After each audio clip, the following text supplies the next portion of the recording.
Para começar, não é que eu não me conformo, eu não me adequo, eu não consigo me adaptar a esse sistema.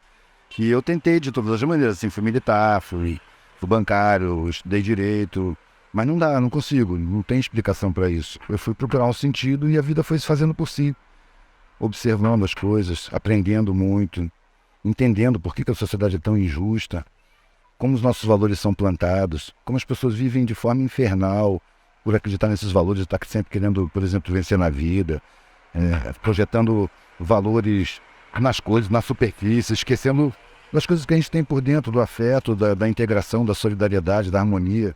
Essas coisas que a gente não encontra na sociedade e que precisa encontrar. Eu tento fazer o que o Gandhi diz, ser a mudança que se quer no mundo. Eu acho muito pouco solidário, eu procuro ser um pouco mais. O mundo é muito competitivo, eu procuro não ser competitivo em nada. Não estou querendo vencer na vida, só que estou querendo viver em paz, o mais em paz possível. Primeiro eu fiquei sem nada mesmo, uma mochila nas costas e caminhando, dormindo em qualquer lugar. No estilo hippie antigo, na época ainda tinha hippies, né? Eu fui ser o que chamava na época micróbio. Não tinha nada. E tinha que pedir até o que comer. São experiências muito ricas, que a maioria das pessoas vê como depressivas ou humilhantes. A pessoa que tem muito orgulho, ela não consegue entender qual é a da humildade. Ela confunde a humildade com a humilhação. A gente, quando tem humildade, a gente não se sente menor e não se ofende com nada. A gente vive muito mais em paz, porque também a gente não se sente maior do que ninguém e não tem necessidade de disputar nada com ninguém. Então isso deixa a gente em condição de estar sempre aprendendo. Até com insulto a gente aprende, mas as pessoas preferem se aborrecer. Você com humildade, você se aborrece muito menos. Você entende o porquê da agressão. Você não se sente diminuído com ela. Você vê uma pessoa descontrolada, você não vai se descontrolar junto, né? E como é que tu ficaste conhecido no Brasil inteiro? Meu trabalho me levou a dialogar muito com as pessoas. Vendendo artesanato, eu comecei a escrever o que eu pensava, fazer brochinhos gravados em relevo no metal, sabe? E isso me levou a muita ideia, muita gente que pensa, muito debate, muita conversa, sabe? E eu acostumei a trabalhar sempre falando com as pessoas. Um dia chegaram pessoas com câmera e microfone e filmaram o que eu estava fazendo, que era normal, o dia a dia. Só que essas vieram perguntando mais do que as pessoas que estão olhando o meu trabalho, porque elas eram jornalistas e estavam trabalhando nas perguntas, né? Então, eu falei tudo o que eu falo sempre, minha visão de mundo, que não é nenhuma verdade, é só minha visão de mundo, é a forma que eu vejo, não tenho nenhum apego às minhas ideias. Pelo contrário, nem gosto da maioria delas, gostaria de estar errado em muita coisa. Então, só é um desenvolvimento do trabalho. Aí, mandou para o mundo pela internet. E as pessoas começaram a ficar espantadas. Mas eu não estou vendo nada demais no que eu estou falando. Eu estou vendo o mundo à minha volta. Estou vivenciando na função de aprender. E nessa função de aprender, a decorrência dela é explanar, né? O fluxo, botar para fora também. Não é para eu aprender sozinho, é para eu trocar com as pessoas. Até porque as pessoas acabam te corrigindo quando você está errado. E a tua arte? Tu consideras que a tua arte tem um caráter político? Aí eu vou cair no jargão do tudo é político, né? A minha arte é uma necessidade que eu tenho. Na verdade, ela é um veículo, não é o foco. Para mim, não é a arte pela arte. A arte é um veículo que eu uso para dizer o que eu penso. Numa sociedade, numa estrutura social que me maltrata o sentimento. Sabe? Eu sinto as pessoas abandonadas. Eu sinto as injustiças. Eu sinto a opulência e o luxo. Não focalizo assim nas pessoas, não. Mas eu vejo que a estrutura, o sistema social é podre, dominado por pouca gente que não está nem aí com o sofrimento da maioria. Não é possível acreditar que a miséria é necessária. É impossível de acabar com a miséria. É mentira, tem dinheiro, tem conhecimento para isso.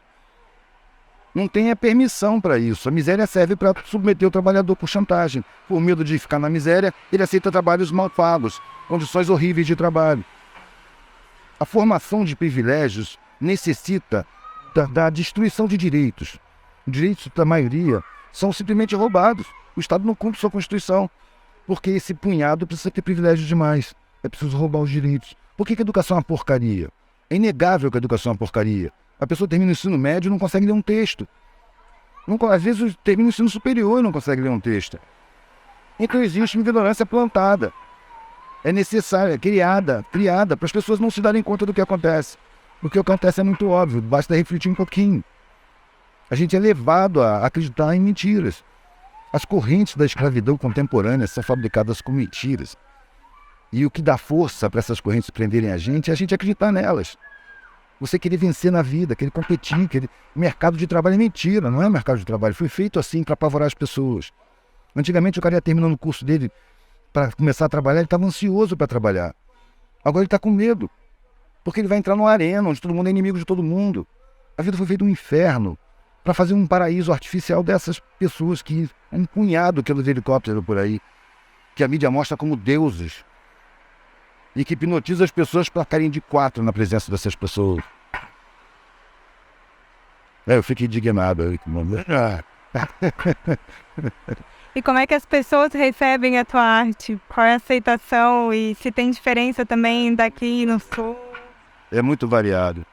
Mas as pessoas que não gostam, as pessoas que não gostam mesmo, não se aproximam. Olham e se incomodam e vão embora. Também não entram em contato. Então eu tenho sorte. Raramente alguém entra em discordância explícita, assim. Eu lembro de um cara lá no Ceará, que foi engraçado, um senhor gordão, assim, um ar autoritário, cheio de pelo branco no peito, com um medalhão de ouro. Pra mim que era um latifundiário, com 2 filhos. Um igualzinho a ele em miniatura, e o outro completamente diferente. O menino era mais lourinho, sacou? Tinha um olhar mais sagaz, mais inteligente. Aí esse cara chegou no pano assim, olhou, viu o desenho, esse desenho aqui, ó. Por tão poucos terem tanto, é que tantos têm tão pouco. Ele olhou, eu não concordo com isso não. E começou a falar sobre a competitividade natural e tal. E eu não tive nenhuma facilidade em discordar dele, mostrar minha opinião. Eu não falo assim, você tá errado, sacou? Eu falo, você pensa desse jeito, eu respeito o seu jeito de pensar, mas eu penso diferente. Eu penso diferente por isso, por isso, por isso. Nesses por issos é que o erro dele vai aparecer. Não no sentimento dele ser atacado, sacou? Só que nos por isso o cara fica sem reação, sem saber o que fazer. Aí um menino, igualzinho a ele, estatelou e me olhou de olho arregalado.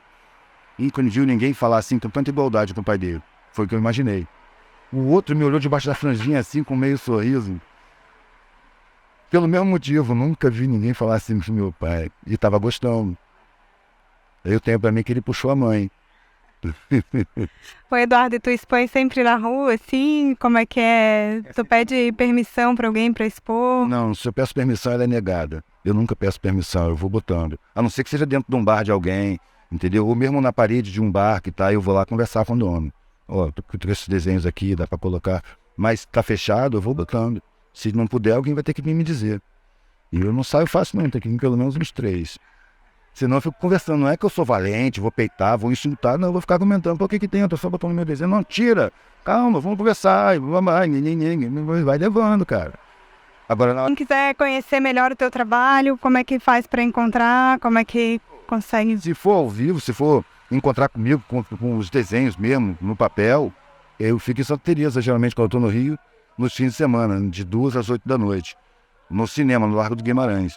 Agora, na internet tem o blog, observarabsorver.blogspot.com, né? Dentro dele tem um linkzinho que é Ver o Trampo.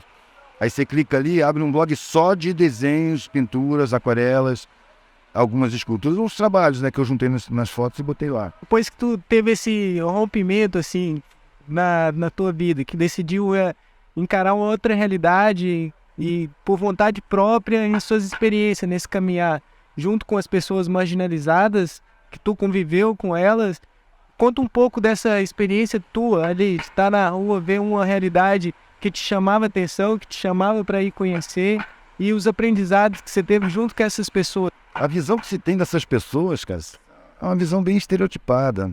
O que eu fui descobrindo é que são pessoas, não são lixo, como a gente vê, que tem sentimentos, personalidades, tem pessoas interessantíssimas, tem pessoas agressivas, tem pessoas que piram. Miséria pira, né, cara? É muito sofrimento o tempo todo. Tem uns que piram, cara. Começa a falar sozinho. Tem outros inteligentíssimos, tem outros que têm uma esperteza inata. Tem os que fazem sua roda. Tem os bois que não tem expressão nenhuma, que se sentem mesmo um lixo.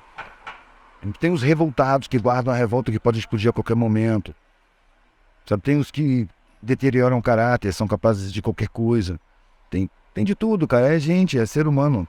O que eu aprendi foi que tudo é gente, que ninguém é superior a ninguém. Superior são as condições, cara. Internamente todo mundo é gente, tem sentimento. Eu vi um mendigo morrendo, cara, numa casa abandonada lá no Ceará. E os amigos em volta. E o cara tava sorrindo, e o cachorro dele tava na cama com ele, na cama em cima de um papelão.